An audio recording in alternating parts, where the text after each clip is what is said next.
So last class period we went over a couple of the free response questions from 2014. We also talked about a couple topics that people had asked me to talk about. So we went over different definitions of a derivative, so the formal definition and the limit definition of a derivative. We also talked about linear approximations and tangent line approximations, and went through the first free response. So I had a couple people asking me about the difference between average value, average slope, or average rate of change in mean value theorem. So I'm going to start there.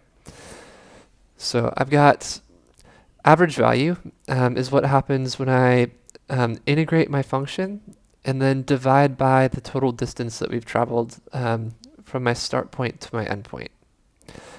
For my units, that brings me right back to where I started. So for my example, I've got oil leaking from a drum at a rate of LT, measured in cubic meters per minute, from 0 to 45 minutes. If I wanted to find the average rate that oil leaks from the drum, my average rate is a speed, and LT is a speed, cubic meters per minute. So I don't want to change my units at all.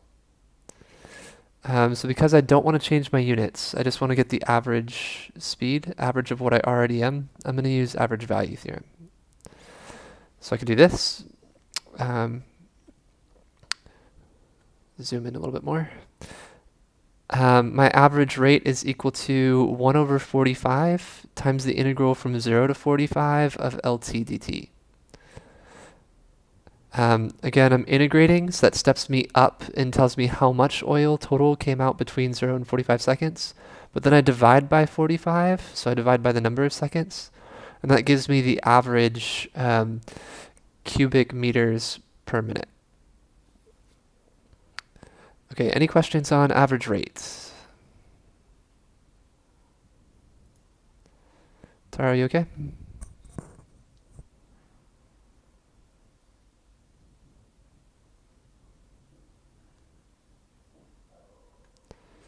Zoom out just a little bit, we can get all of these in here.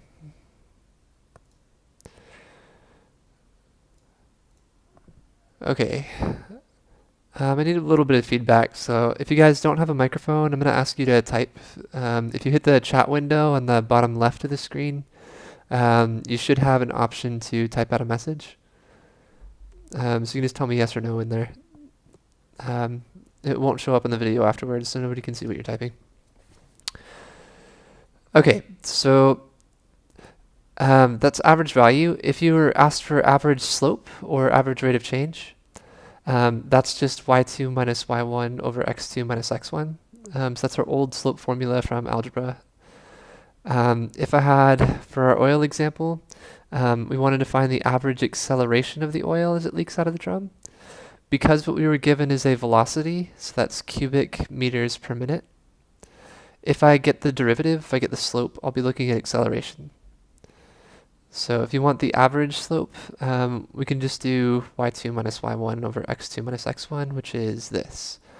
So my y value at 45, so that's my speed at 45 that the oil is coming out of the drum, minus my speed at 0 divided by 45 minutes total would give me my average acceleration. My units for that would be cubic meters per minute squared, because it's in acceleration. Okay, and last one. Mean value theorem is very close to average slope or average rate, but it gives us a little bit more information. So what mean value theorem does is it says there must be some point where the slope is equal to the average slope. And that point must be between A and B as long as we are continuous and differentiable.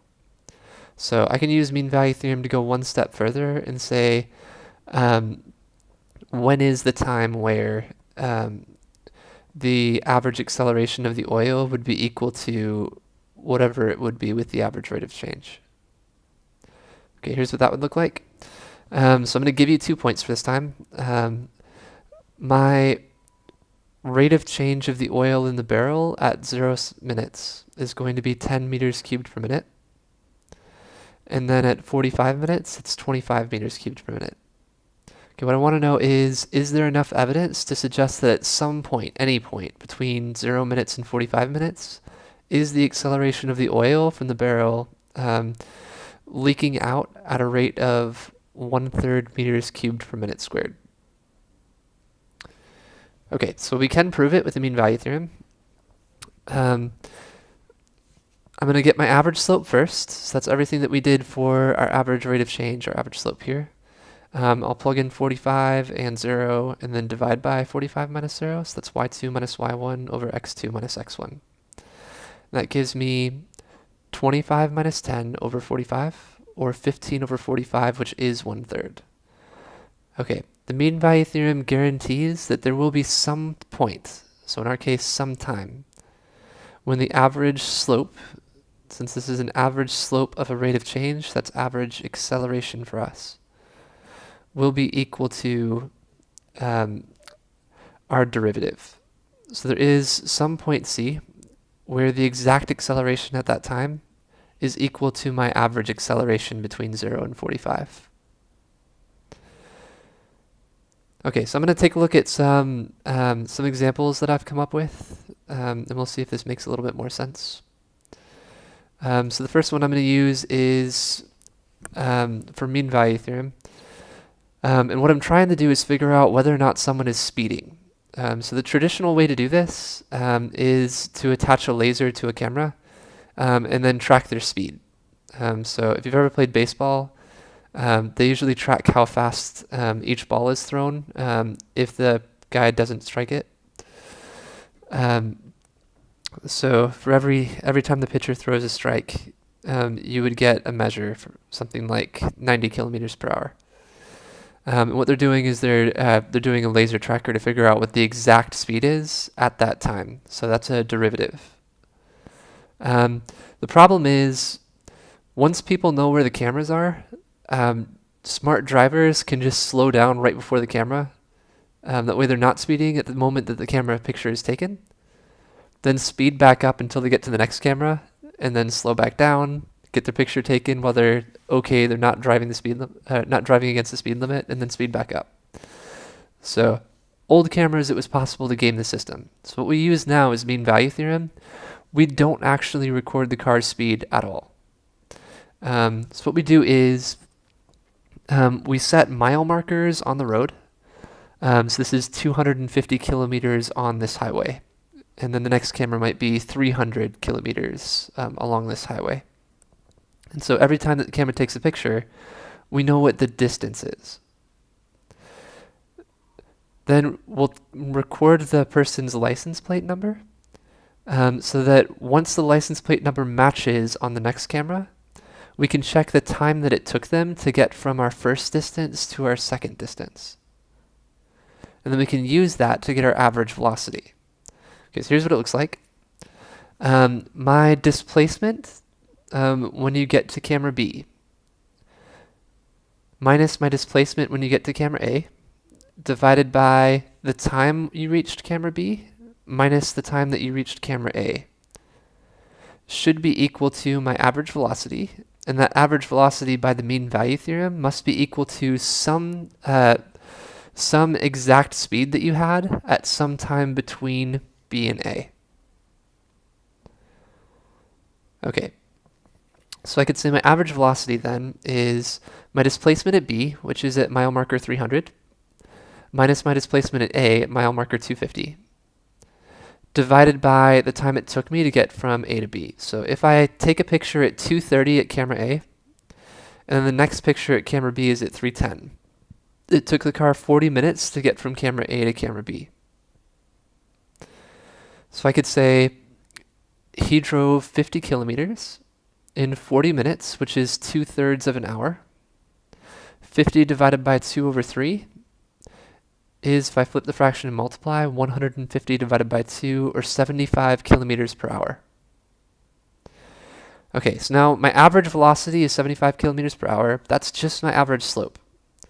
In order to prove that the person was actually speeding, we can use the mean value theorem to say that if the average slope is 75 kilometers per hour, then there must be some point between 230 and 310 where the car was traveling at least 75 kilometers per hour. And that's enough cause to give a person a speeding ticket without even the need to involve a police officer. So in most parts of Europe, this is how speeding tickets are done now. In the UK, they're replacing all of their cameras with this. Any questions on mean value theorem? No. Okay, cool. So next one's a little bit more complicated. What we're trying to get is an average value. So everything we've been doing in calculus, I've pretty much been giving you a function, with the exception of our Riemann sums, where we've been using tables.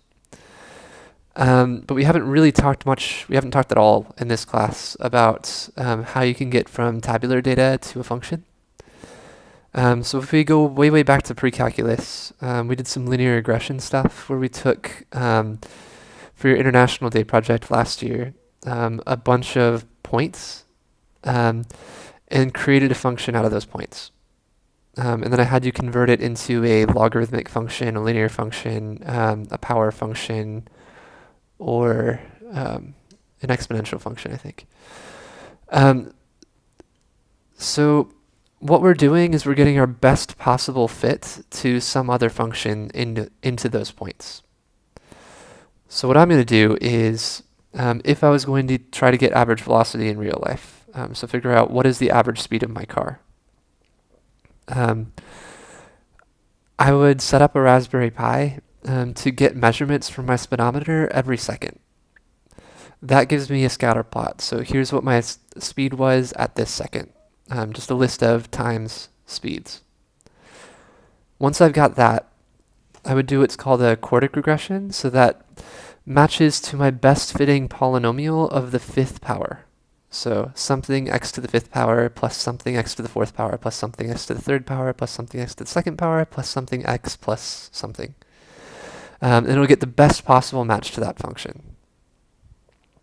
Okay, once I've got a function, to get the exact average velocity of the car, we can use average value theorem, which would look like this. So I'm going to take the total time that we traveled, so that's 1 over b minus a, and then multiply by the integral from a to b of my velocity, which is that function that I just got with the Raspberry Pi. Okay, the integral part from a to b of my velocity will give me the total displacement. So that's, if I'm getting my speedometer in kilometers per hour, this will tell me how many kilometers did I travel. And then I'm going to divide that by how much time it took me in hours, and that will give me my average velocity, average kilometers per hour. Okay, any questions on what I did here?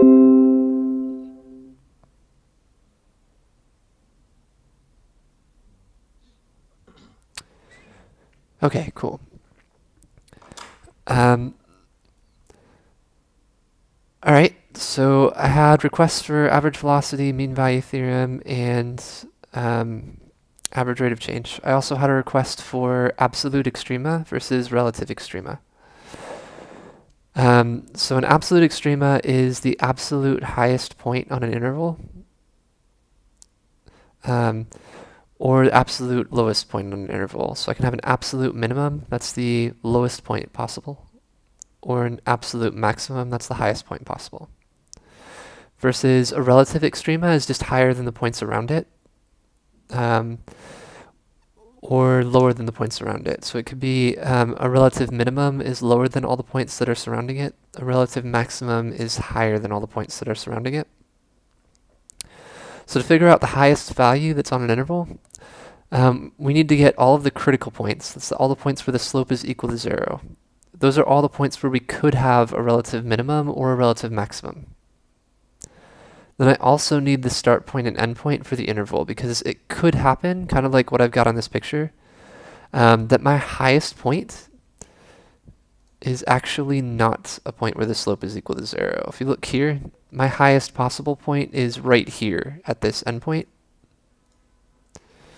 where the slope is not 0. My slope is some positive value. So the only way that I could find that is to test the points where my slope is 0, because those are the points where I would change direction. So that could be a highest point, or it could be my lowest point, like this one, which actually is the lowest point, as well as my start point and end point. Okay, so what you would have to do is you would have to derive your function, set the derivative equal to 0, and solve for x. That would give you the 2 points that I have in blue. So those are my critical points.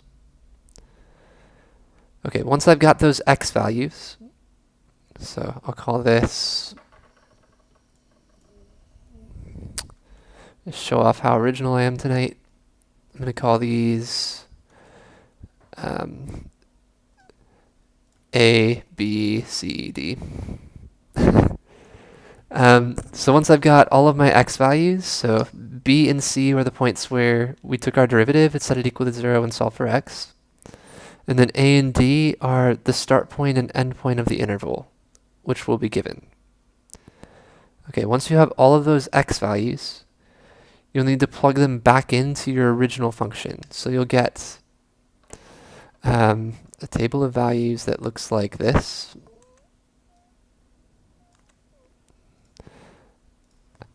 X and f of x for all of these values. A, B, C, and D. And for each one of those, you need to get the y value.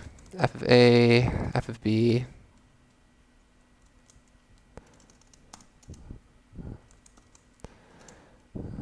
f of C, and f of D.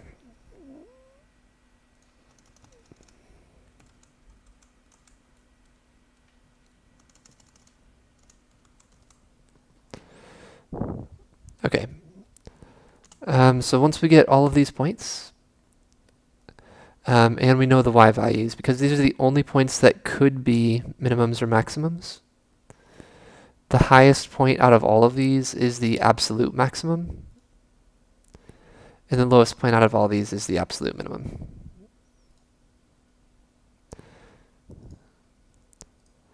Okay, any questions on what we did here?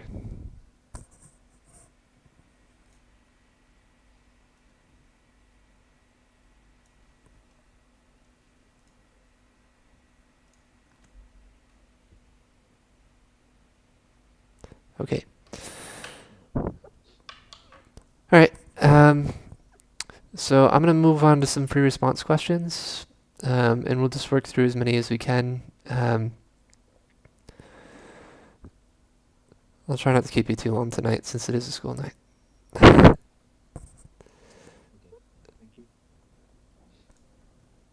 All right. So starting with this one, you pull this into your screen really quick.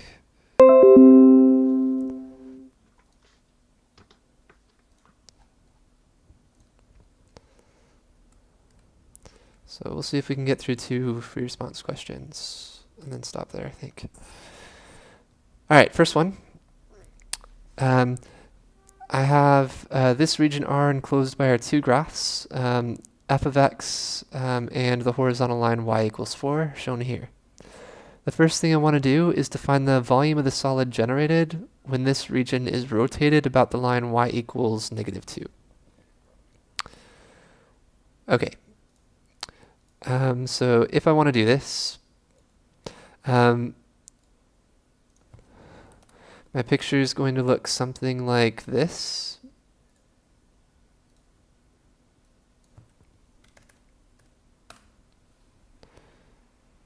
Oops. Let's get rid of all that blue space. Okay, picture is going to look something like this, where I've got y equals -2 is the line that I want to revolve around. So I've got some line down here, y equals -2. Is my axis of rotation.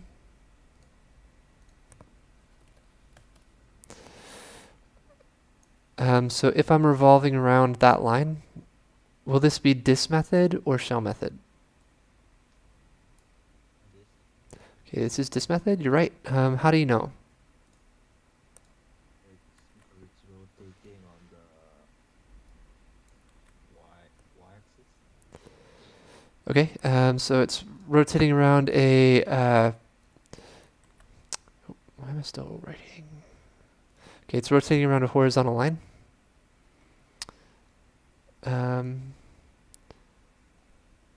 Okay.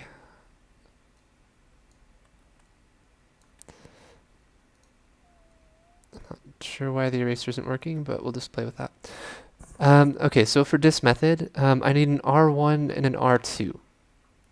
R1 is my distance from the axis of rotation to the outermost function. And then R2 is my distance from the axis of rotation to the innermost function. So that would look like this.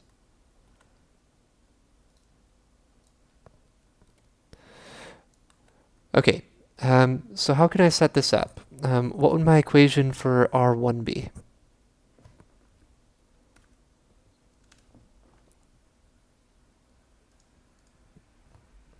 For 4 plus 2. Okay, so I've got 4 is my y value for that horizontal line, and then I'm going to add 2 because y is at -2. That's perfect. And then the harder one, I need R2 as well.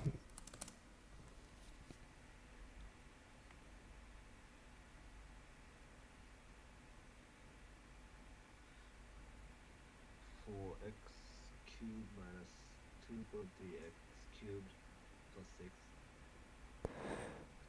Okay, I think you had that. What was your first term one more time? 4 to the no x to the 4th power. There we go. Okay, so this will be x to the 4th power minus 2.3x cubed plus 6.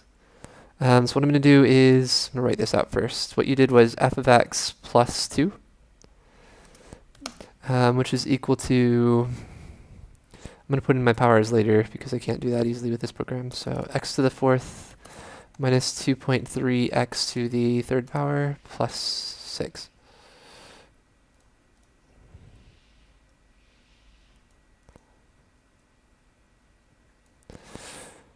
Okay, so I've got R1 and I've got R2. What's my formula for this method?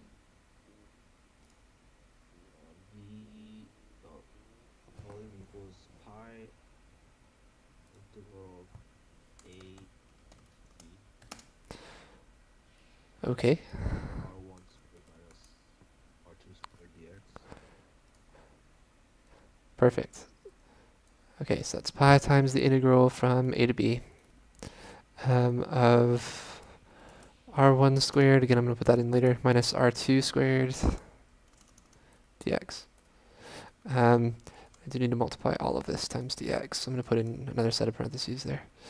Okay, so this is r1 squared minus r2 squared.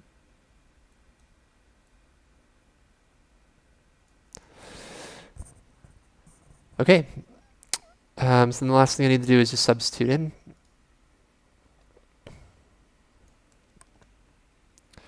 So I'm going to copy this down and move this over a bit.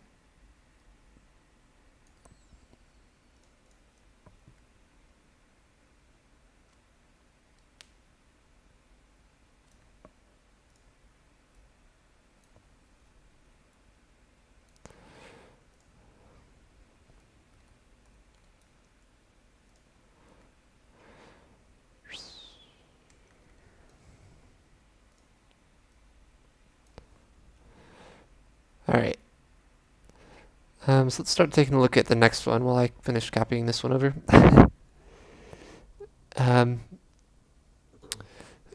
So second one says I have this region is going to be the base of a solid, and for this solid, cross sections perpendicular to the x-axis.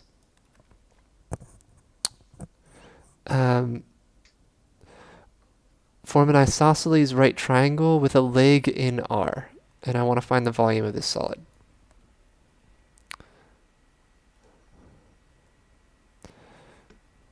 Okay.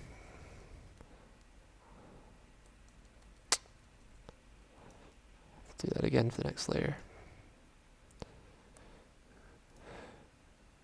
Alright, so isosceles right triangle with a leg and the base in R. Isosceles triangle has two sides that are equal. If we have an isosceles right triangle with a leg in R, is the side that is in R going to be one of the equal sides, or is it going to be the side that is not equal? The side that is equal.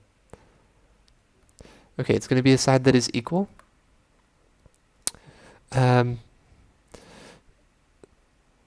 Okay, let me flatten this really quick, and then I'll throw it into our answer sheet so we don't lose it. And we'll start on that.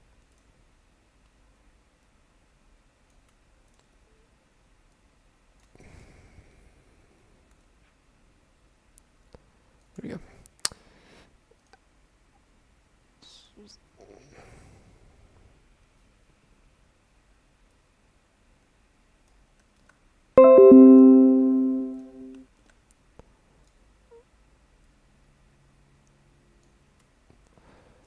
Okay, so that was part A, and then part B. So I need isosceles right triangle with a leg in the xy plane. So I'm going to start with a general shape of an isosceles right triangle, which is going to look like this.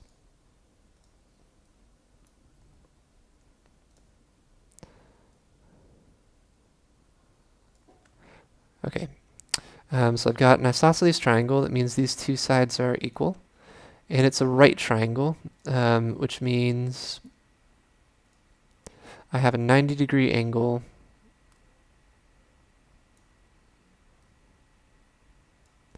across from my hypotenuse.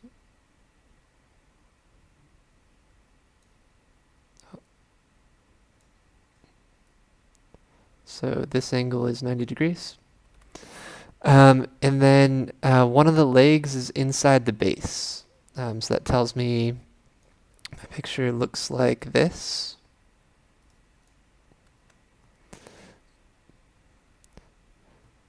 I might actually get rid of this whole picture just because we don't really need all of our stuff from last time. So let me paste a new background in here. Okay, there we go.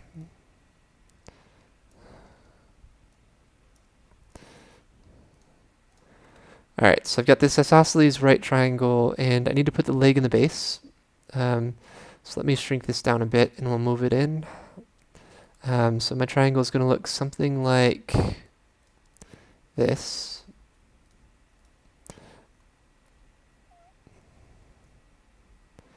Where I have an isosceles right triangle, and it's forming an angle that is perpendicular with the x-axis. So that means straight up and down is this line. And then it's got values that are popping out of the page. So I think I'm going to put this right here.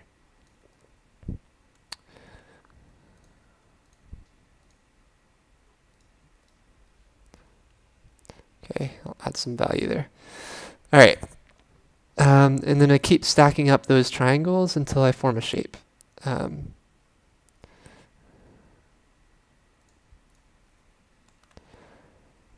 Okay, any questions on what's going on? No. Okay, so how can I find out the, I need to figure out how to get the area of this triangle.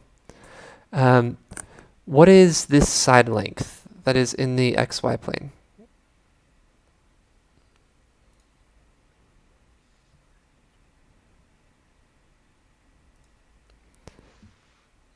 Okay, I'm going to move one of these triangles out so that we can play with it over here. So this triangle, I need to know what this side length is.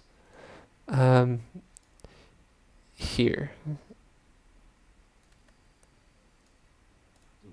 Y2 minus Y1. Perfect. Y2 minus Y1. So that's 4 minus f of x for us. Y2 minus Y1. Okay, and then this is an isosceles triangle, so this side over here must also be the same length.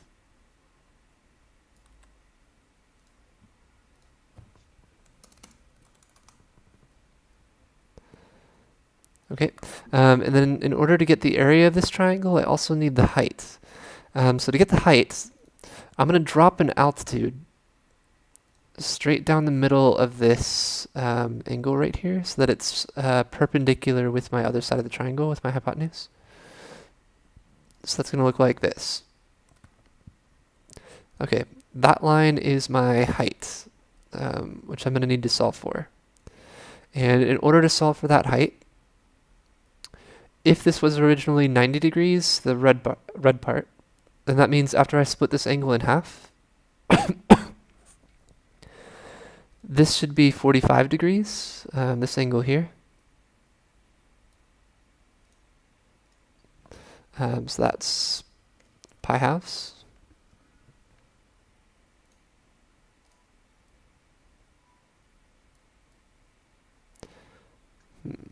Pi over 2.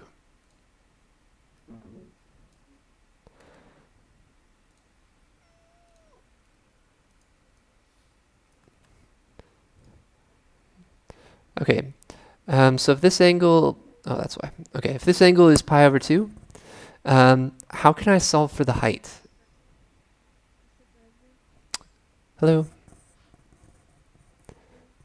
Let's see who this is really quick.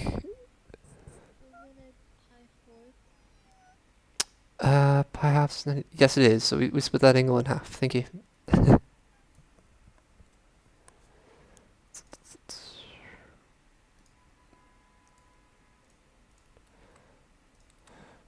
Okay, so this should be pi fourths. All right, who do I have with us? Can't quite tell. Is that Suyun or Yujong? Suyun, okay, hello. So I've got my angle of pi fourths. How can I solve for h? How can I set up an equation to solve for h?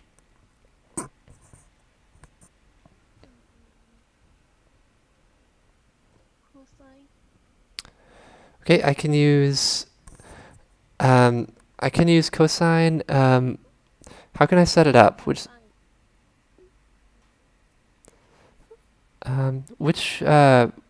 side is my hypotenuse right now? So red, black, or blue? Okay, my red side is the hypotenuse. So if my red side is the hypotenuse, then I have an adjacent and a hypotenuse, so I need to use the cosine right now.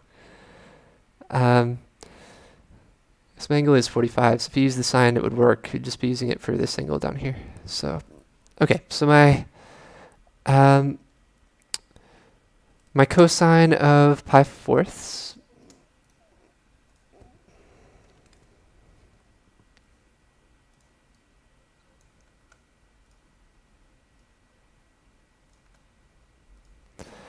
should be equal to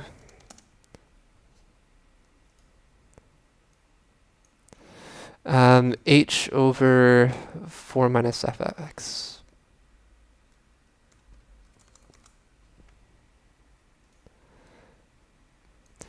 Okay, and so if I solve for h, then h is going to be equal to cosine of pi over 4 times 4 minus f of x.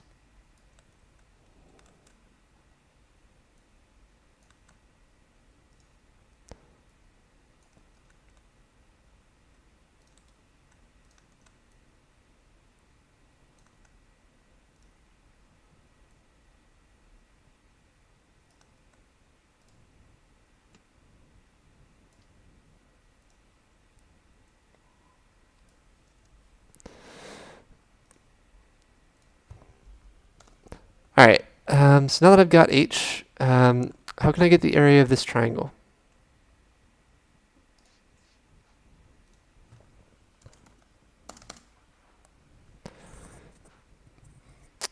Tara, let's go back to you. Oh. Tara, how can I get the area of this triangle?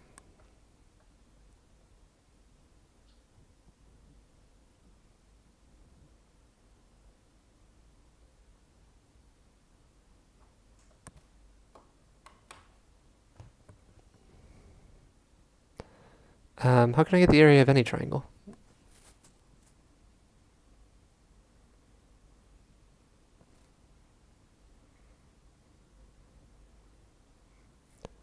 Okay, I think we made it last taro. Sian, how can I get the area of this triangle? Hypotenuse times height times 1/2. Okay, so I've got 1/2 times, I need this hypotenuse. What is this hypotenuse right now?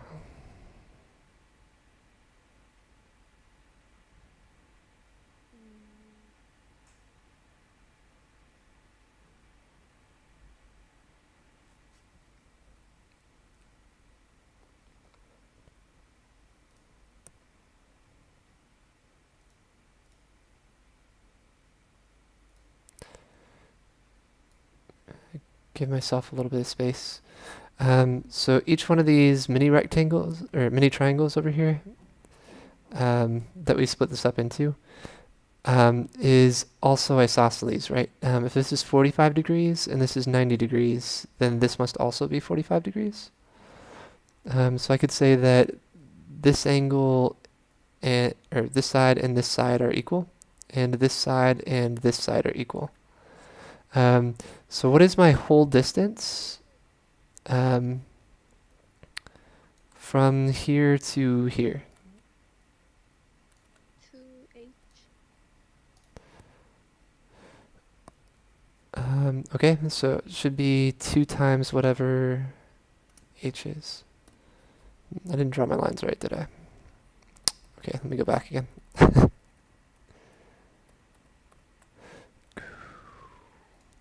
Oops. This line and this line and this line are all equal. There we go. Okay, so this should be 2h. Alright, so if this is 2h, then what's the area of the triangle?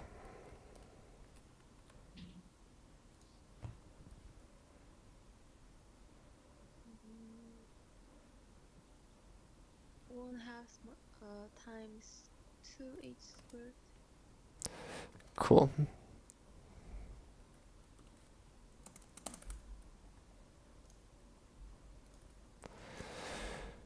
Okay, so my area is really just h squared.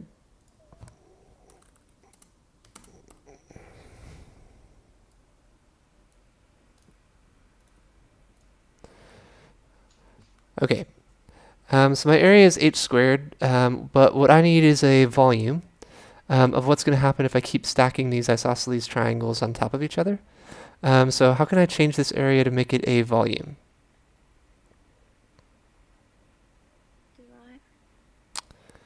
Integrate. Integrate, okay. So volume is equal to, what am I integrating? The area of the isosceles triangle. Okay, so area times what? Times dx. Right, so that infinitely small dx is the thickness of each triangle from point A to point B, which we will need to solve for. Okay, so if I set these two equations equal to each other, what will A be and what will B be?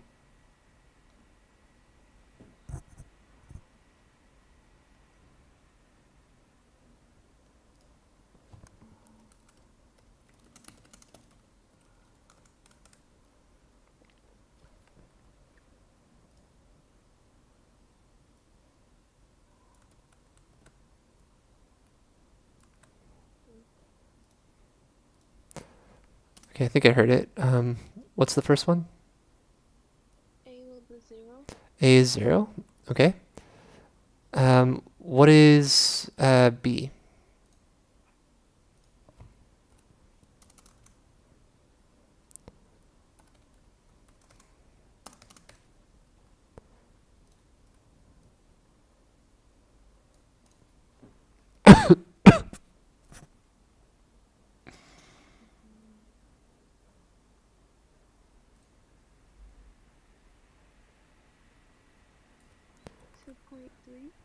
Perfect.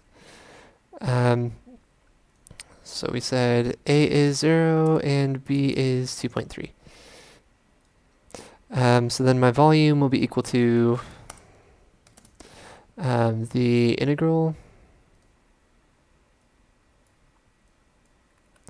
from 0 to 2.3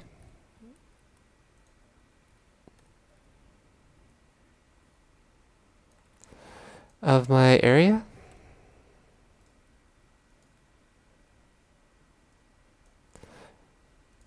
times my depth of each triangle, which is dx. Okay, it does say find the volume, so I do actually need to multiply this out. Although this is on a with calculator section, so I might just cheat and do that then. So this is, if I wanted to get the volume right now in the calculator, what would I have to do?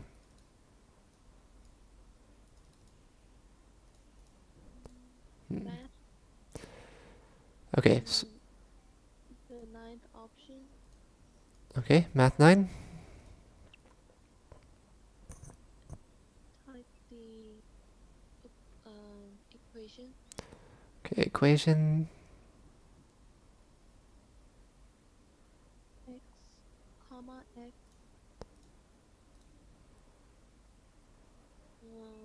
comma 0, comma 2.3. Perfect. So equation, variable, lower bound, upper bound.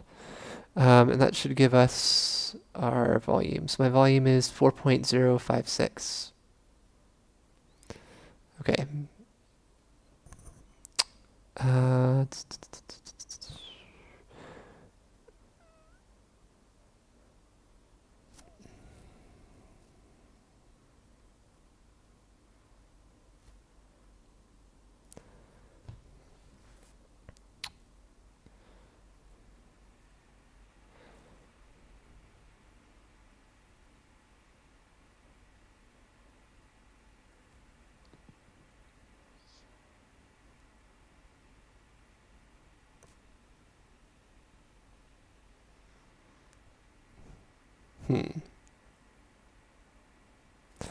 Okay. I think I actually need to change this a little bit because this is not my x value actually. This is my height squared. I haven't actually substituted back in for height yet.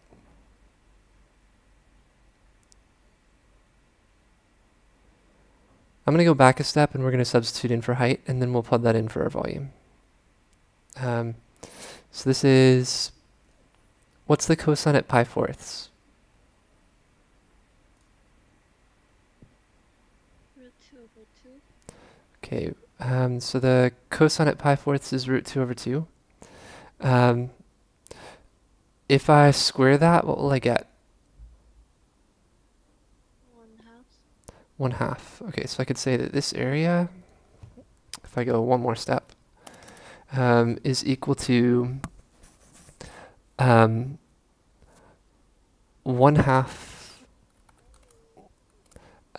of 4 minus f of x squared.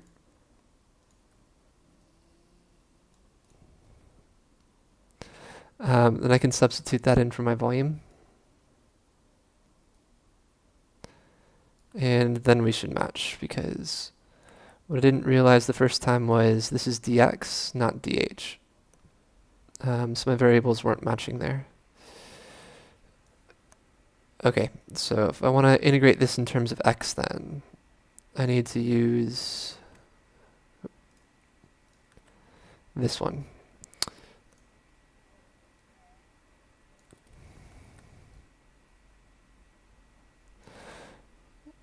Okay, times dx, where f of x is this equation. So I've got, if I subtract 4 minus this, that's just going to cancel the 4. So I'm going to go back into my calculator again. This should be the integral of 0.5 times x to the 4th power minus 2.3 x to the 3rd power in terms of x from 0 to 2.3. Oh. 0.5 times x to the fourth minus 2.3. 2.3. I didn't square it. Okay, let me get back.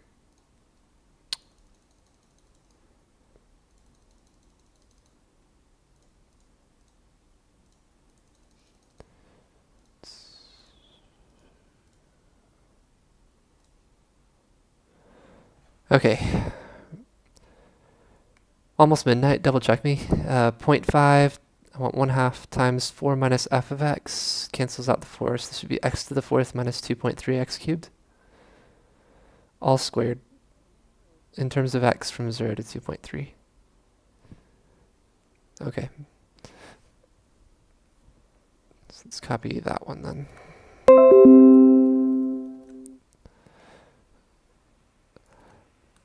All right, any questions on what we did for B?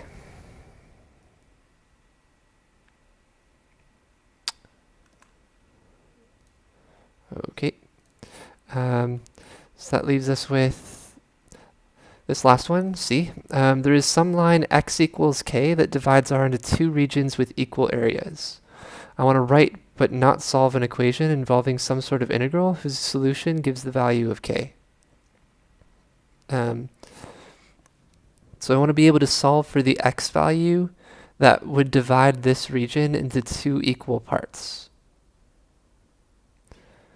Okay, so I'm going to go back and I'm going to recopy our question one more time so that we don't have this triangle in the middle.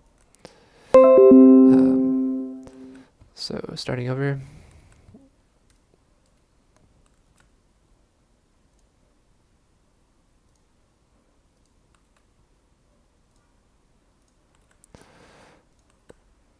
Oh, one too many. Okay, there we go. So I've got some sort of vertical line, x equals k. I'm going to draw here-ish. And it's going to split the region R up into two equal parts. So we'll do one part here and one part here. I want to know where that line has to be in order to split them up into two equal parts. So how can I set up my integrals that would make this equal to itself?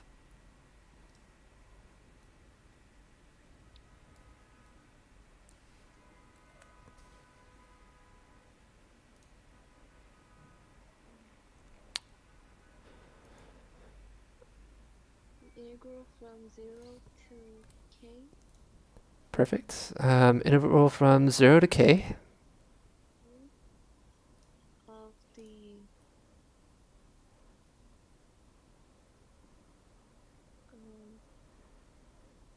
area, which is top function, bottom minus bottom function. Okay, which function is the top function right now? 4.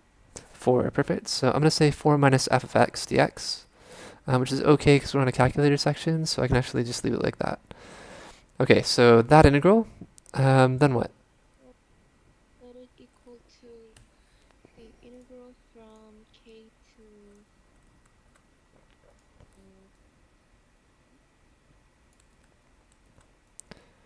Okay, integral from k to what? k to 2.3 Perfect. Integral from k to 2.3 of what? of 4 minus fx dx. Perfect. Okay, so we've got a weird size difference going on here. But that's right.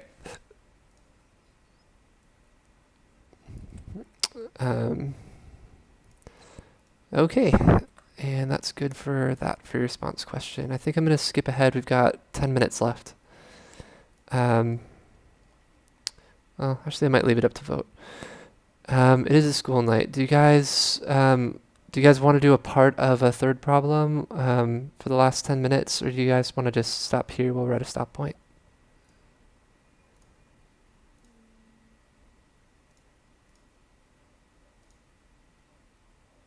I think we can do one more question.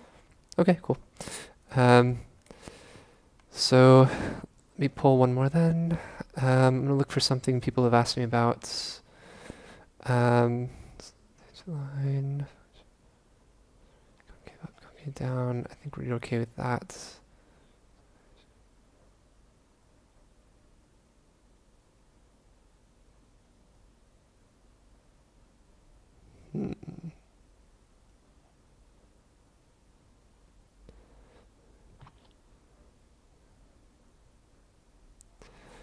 Okay, this one will work.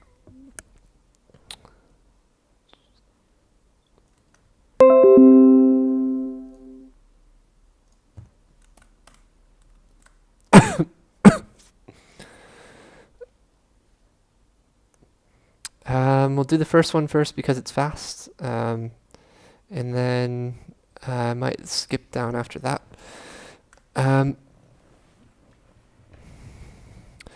Okay, how can I get the average acceleration of this train if I was given its velocity?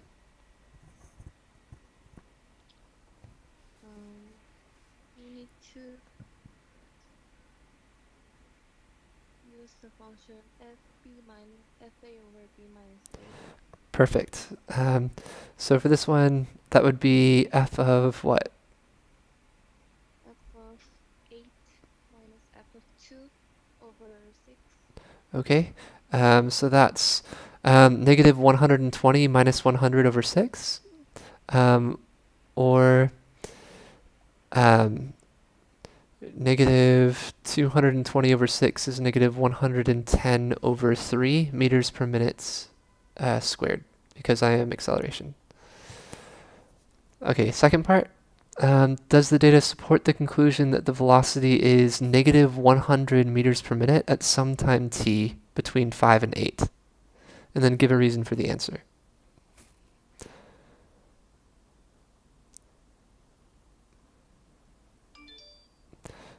Okay, we're already in velocity. I want a reason why this train's velocity will be negative 100. So which theorem do I have to use?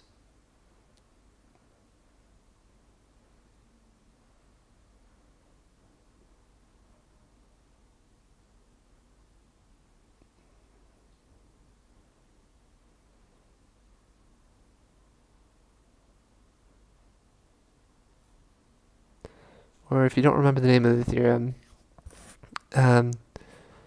first, do you think we have to hit negative 100? And then why? I think we have to. Okay, you're right. Why do I have to reach negative 100 meters per minute between 5 and 8?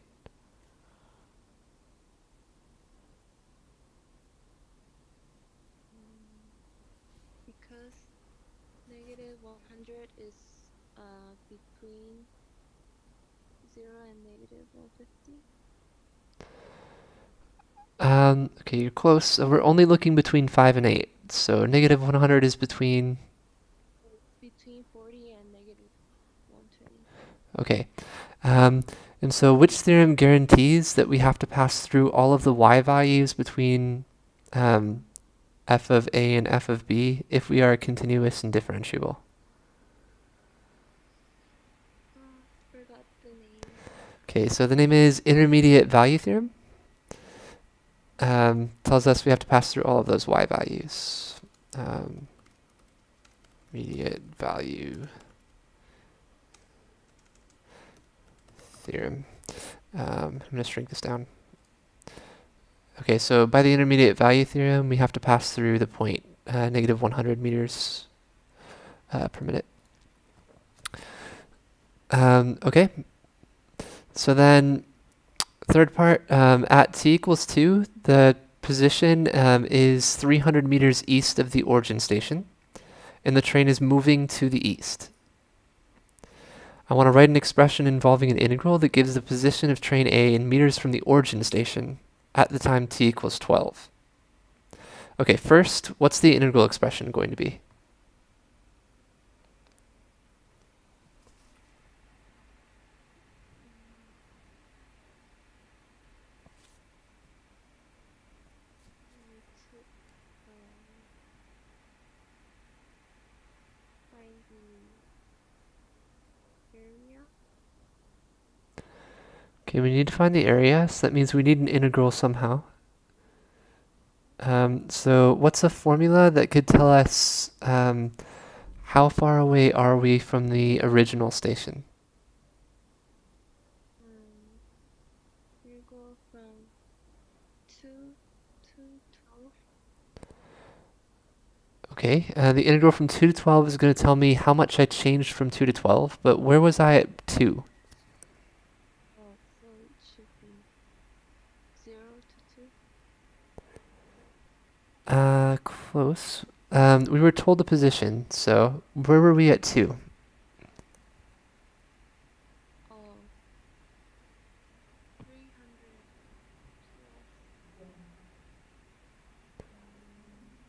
Integral from 0 to 2. Perfect. Wait, sorry, 300 plus integral from what? What to what? 0 to 2. Not from 0 to 2. The integral from 0 to 2 is 300 because that's our change in our position from 0 to 2. So I want to know what was our position at 12. Oh, so Cool. So it should be 300 plus the integral from 2 to 12.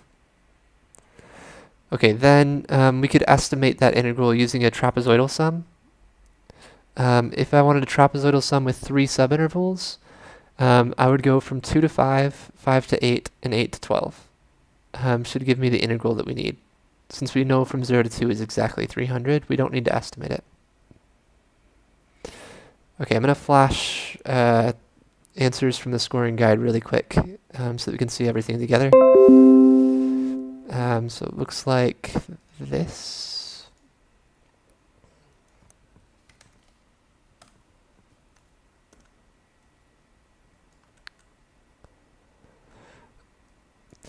Okay, so my position at 12 will be my position at 2 plus my change in my position from 2 to 12, which is my integral of my velocity from 2 to 12 should give me displacement.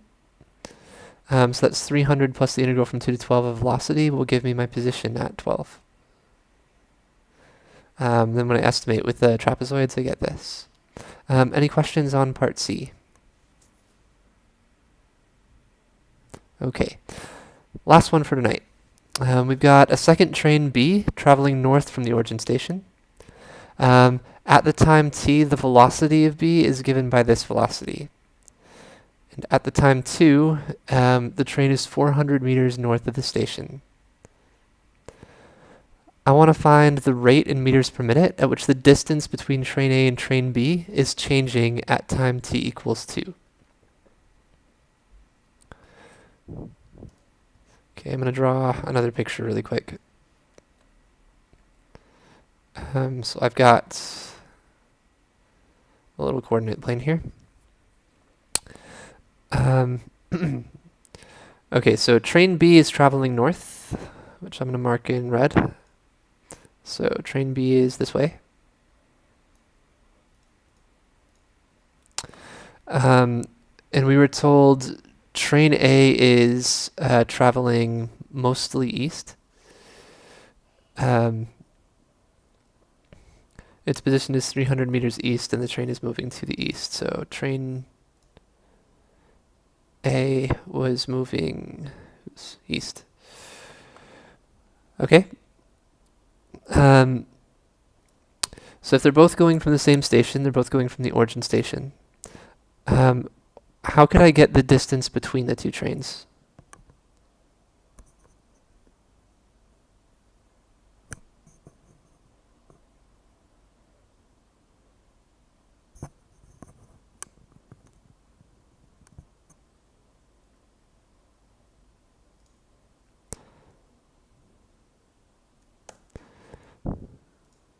I'm gonna mark a little bit more. So I've got an x value would be my distance that the train A has traveled, and a y value would be the distance that train B has traveled. So if I know x and y, how can I get the distance between the two trains?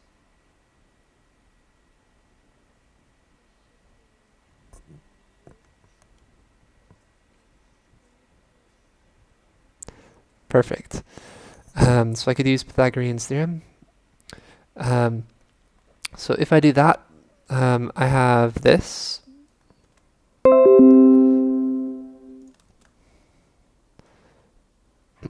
Pythagorean theorem, and then if I derive it, will give me this.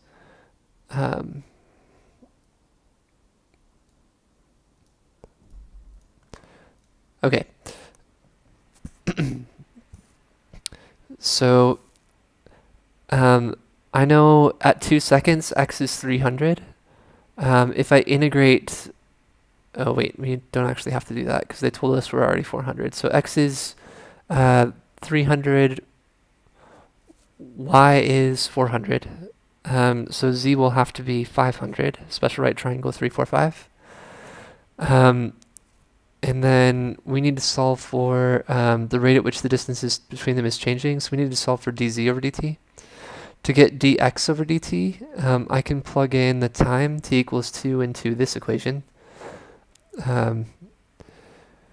which would be, let's see, this is negative 20 plus 25 is 5 plus 120. So this is going to be 125 is my velocity of b, is my dy dt. And then dx over dt is my velocity at 2, which was 100. So I've got everything I need to plug in and solve for dz over dt. If I do, it would look like this.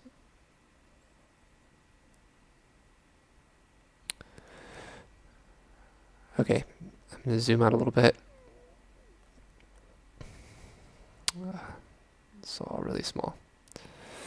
Okay, so our second train is y. It was 400 meters north of the station, so y is 400. Our first train, we were told, was 300 meters east of the station in part C. So I know that this is 300. Then I can use Pythagorean Theorem to solve for z or a special right triangle. We want to solve for dz over dt, so I need dx over dt and dy over dt. dy over dt is what happens when I plug in 2 into my b formula. And the x over dt is what happens for train A, which is 100 meters per minute. Plug it all in, solve for dz over dt, and we've got our answer. Any questions on anything from the third problem?